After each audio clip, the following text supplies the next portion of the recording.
Hello, students.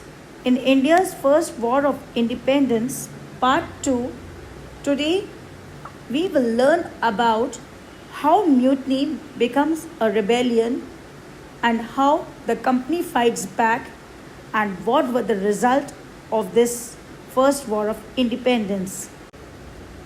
In 1857, after years of dominance by East India Company, faced a massive rebellion that threatened the company's presence in India. The sepoys mutinied in numerous places, beginning from Meerut, and a large number of people rose up in rebellion.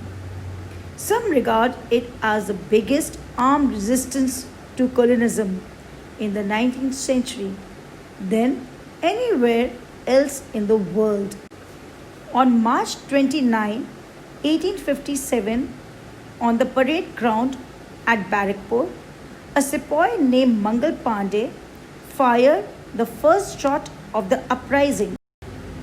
He was hanged to death in Barrackpore for attacking his officers.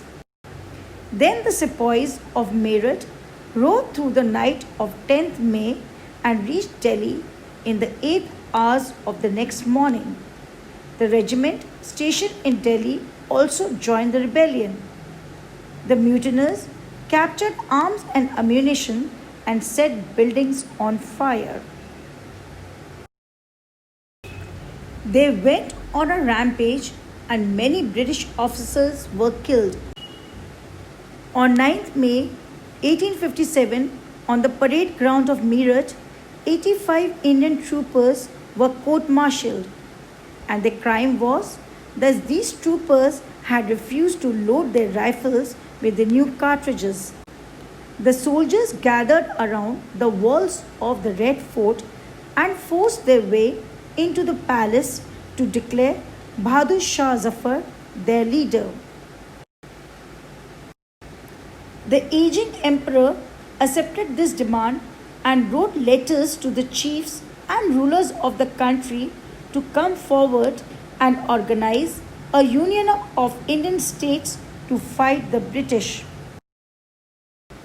Since the Mughal dynasty had ruled over a very large part of the country, most of the small rulers felt that if the Mughal emperor could rule again, they too would be able to rule their own territories once again under the Mughal influence. The British was totally unprepared for this development. They assumed that the uproar caused by the problem of the cartridges would die down, but Bahadur Shah Zafar's decision changed the situation radically. The rebellion gradually spread to other parts of the country. Various regiments mutinied and marched to join other troops at nodal points like Delhi, Kanpur, and Lucknow. The people in the towns and villages also revolted and rallied around local leaders, zamindars, and chief. For the local leaders, zamindars, and chief, it was an opportunity to assert their authority. Nana Sahib gathered armed forces and expelled the British garrison from the city of Kanpur. He declared himself as a governor under the Mughal emperor. Birjis Qadir proclaimed himself the new Nawab in Lucknow. He was a son of the deposed Nawab Wajid Ali Shah.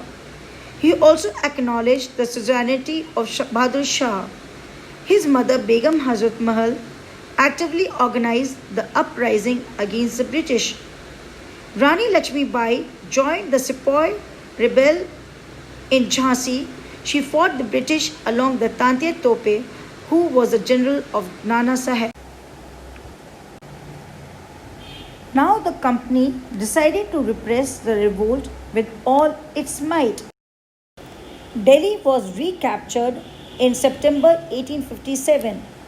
Bahadur Shah Zafar was tried in court and sentenced to life imprisonment while his sons were shot dead in front of his eyes. He and his wife were sent to prison in Rangoon in October 1858, where he died in November 1862. The British fought for 2 years to suppress the rebellion. In March 1858, Lucknow was recaptured.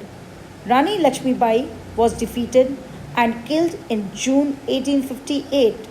Tantia Tope escaped to the jungles of central India. He was later captured, tried, and executed in April 1859. Hundreds of sepoys, rebels, nawabs, and rajas were tried and hanged. The important centers of the revolt were Meerut, Delhi, Awadh, Kanpur, Jhansi, and Gwalior. Now, the causes of failure of the revolt. The revolt was localized. It did not spread in other parts of India. It was feudal in character and very poorly organized. Leaders lacked military skills. They had no unity. British had better resources than the rebels.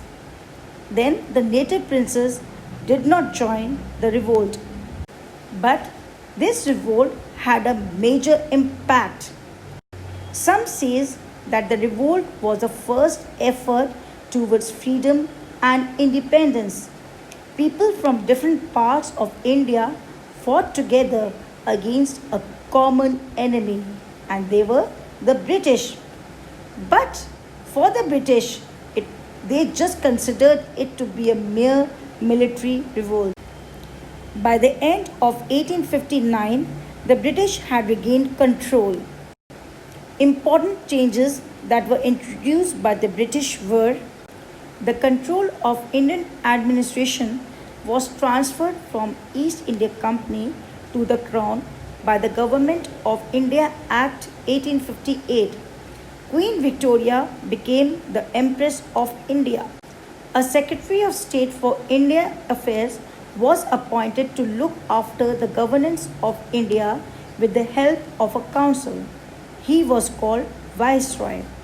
The policy of ruthless conquest and annexation of Indian territories was given up. The Indian princes were given the assurance that their states would not be annexed and were given the right to adoption. Full religious freedom was granted to the Indians. They were also given assurance that high posts would be given to them without any discrimination. Thank you for watching the video.